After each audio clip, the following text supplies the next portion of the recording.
مجھے دیکھ رہے ہیں سن لے، یا میں یہ کہنا چاہوں گا حضرت علامہ مولانا مفتی طارق القادری کی ترقی کو جس طریقے سے یہ ہم لوگوں کو لے کر کے چل رہے ہیں، اگر کوئی ان کو حقارت کی نظر سے دیکھ رہا ہے تو اس کے لیے شاعر ہے کہ جو حقارت سے مجھے دیکھ رہے ہیں سن لے، ارے الفت سرور کونین پہچان ہے میری، الفت سرور کونین پہچان ہے میری۔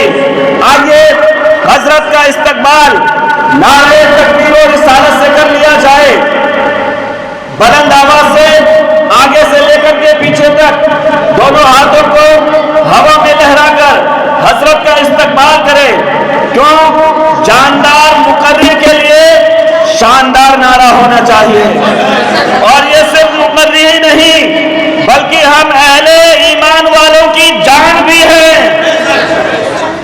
جس نے دین کا جذبہ ہم لوگوں کے دلوں میں قائم کر دیا ہے، تو ان کا استقبال پرزور طریقے سے ہونا چاہیے۔ دونوں ہاتھوں کو ہوا میں لہرا کر حضرت کا استقبال نعرہ تکبیر و رسالت سے کرے، نعرہ تکبیر، نعرہ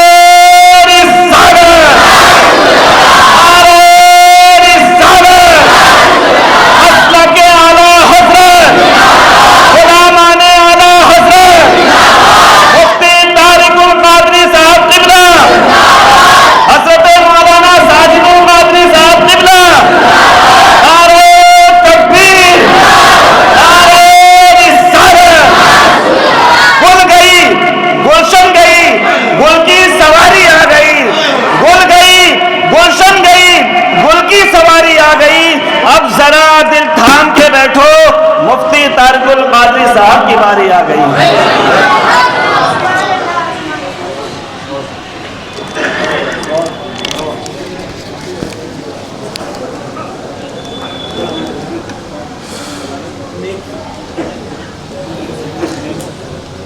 اللہ کے گھر میں تشریف فرما، جملہ عوام اہل سنت، جملہ علماء کرام، ماہر علم و فن، ہمدرد و قوم ملت، ناشر مسلک اعلیٰ حضرت حضرت علامہ مولانا ساجد القادری صاحب قبلہ،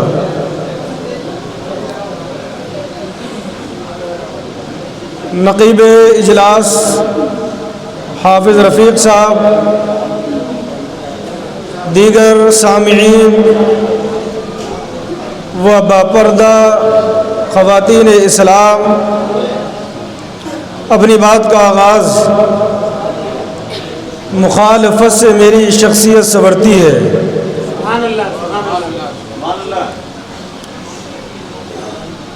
افراتفری کا ماحول ذرا تھوڑی دیر کے لیے بند کر دیں افضل بھائی، گھر کو تو بعد میں بھی جا سکتے ہو لیکن قیمتی باتیں بعد میں سننے کے لیے نہیں ملیں گی۔ میری طبیعت صبح سے خراب ہے لیکن میں کوشش کر رہا ہوں کہ میں آپ حضرات کے سامنے بولوں، اور یہ رات بڑی متبرک ہے۔ خدمت دین کے لیے طبیعتوں کا حال نہیں دیکھا جاتا، طبیعتوں کو جو پروان چڑھانے والا ہے اس خالق کائنات کا دین دیکھا جاتا ہے۔ مخالفت سے میری شخصیت سنورتی ہے۔ میں دشمنوں کا بڑا احترام کرتا ہوں، جہاں جب بھی جس سے کلام کرتا ہوں اصول یہ ہے کہ میں پہلے سلام کرتا ہوں۔ السلام علیکم ورحمۃ اللہ تعالی وبرکاتہ۔ نحمدہ ونصلی ونسلم علی رسولہ الکریم، اما بعد، فاعوذ باللہ من الشیطان الرجیم، بسم اللہ الرحمن الرحیم۔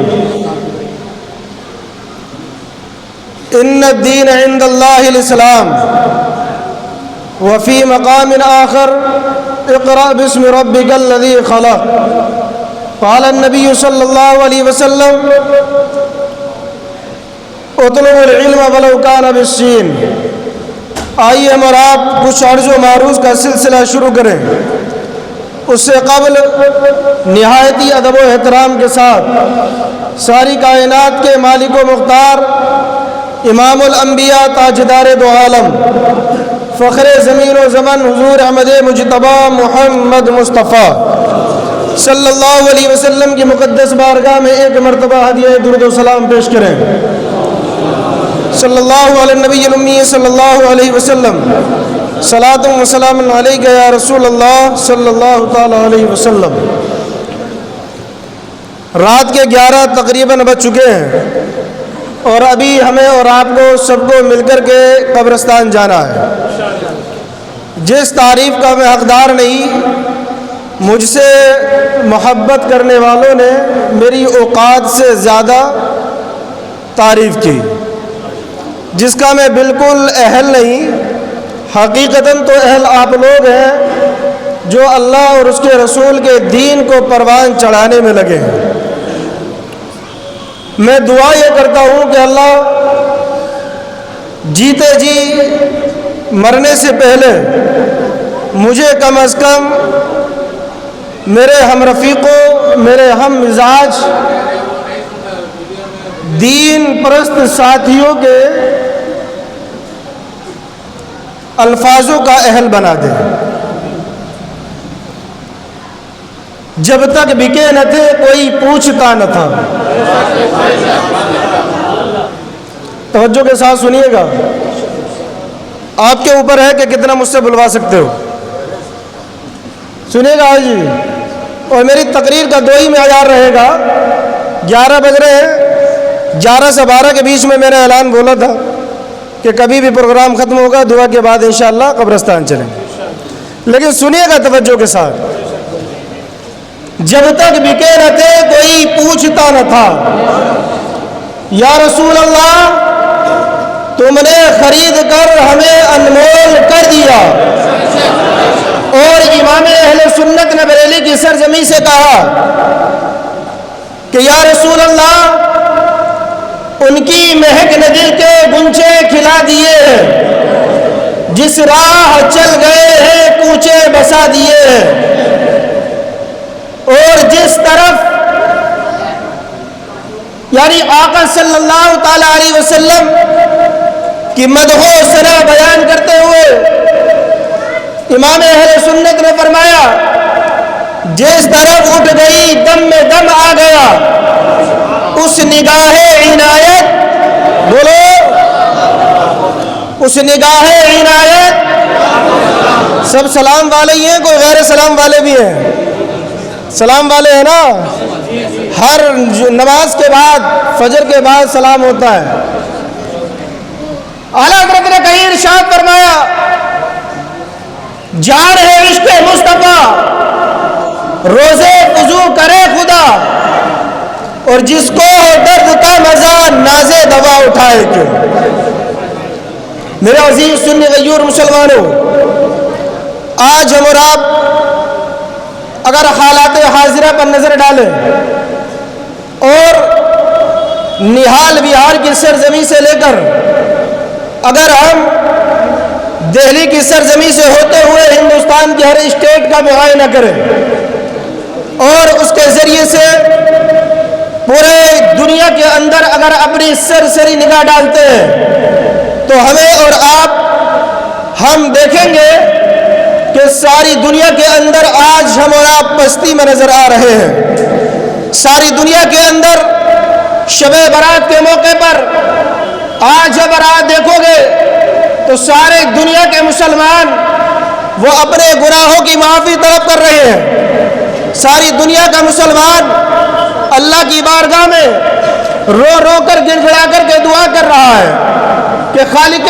کائنات پروردگار عالم تو بڑا مہربان ہے، تو نے یہ راتیں بنائی ہیں، تو بے شمار گناہگاروں کو جنت کا پروانہ عطا فرماتا ہے.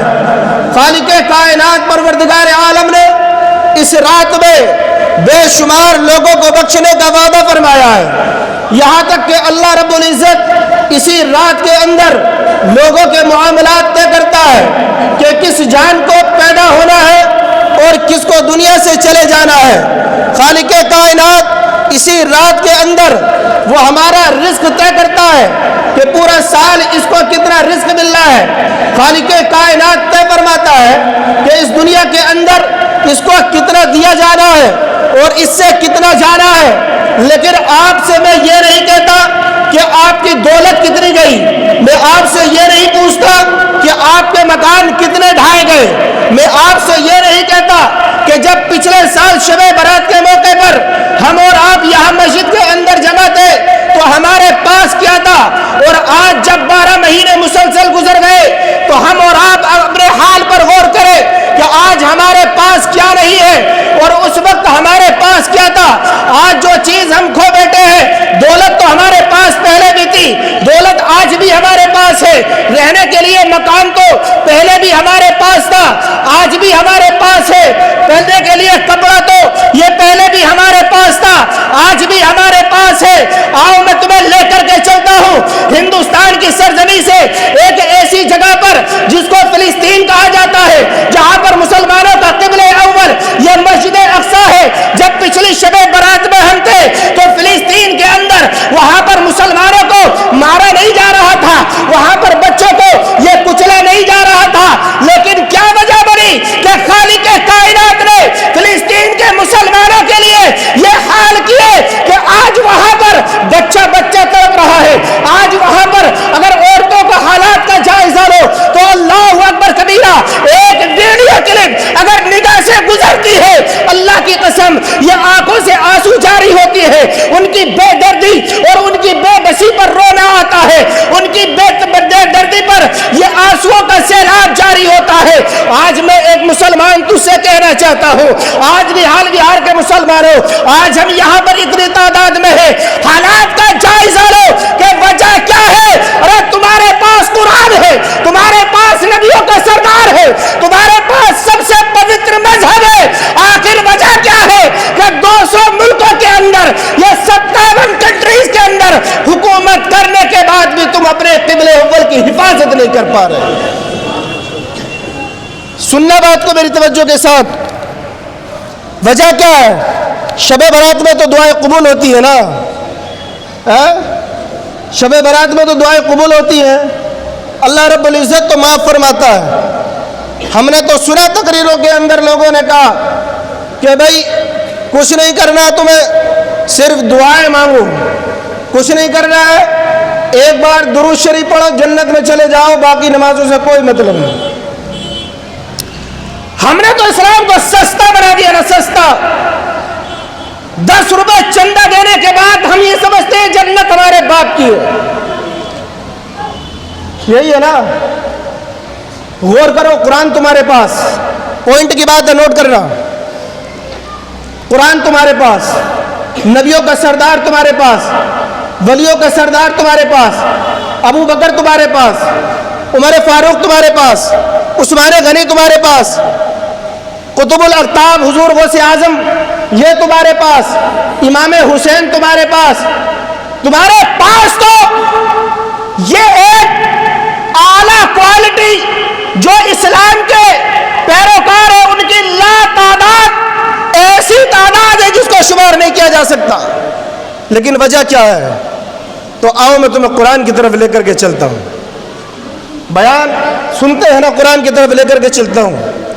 قرآن کو جب ہم پڑھتے ہیں نا، قرآن کو جب ہم نے گہرائی سے پڑھا، ہم نے قرآن سے پوچھا، یہ قرآن ذرا بتا دو صحیح آج پستی کا حال کیا ہے؟ تو قرآن کی جب ہم نے صورتیں کھول کر کے دیکھی تو قرآن نے ہم نے بنی اسرائیل کی تاریخ اور ہسٹری بتائی۔ قرآن نے ہمیں قوم عاد کا وہ تاریخی پس منظر بتایا۔ بنی اسرائیل کو اللہ نے کیا نہیں دیا تھا؟ جنت سے کھانا اترتا تھا۔ بنی اسرائیل کے پاس کیا نہیں تھا؟ جسم کے اوپر کپڑا پہنتے تھے تو وہ کپڑا خود بخود بڑھتا تھا۔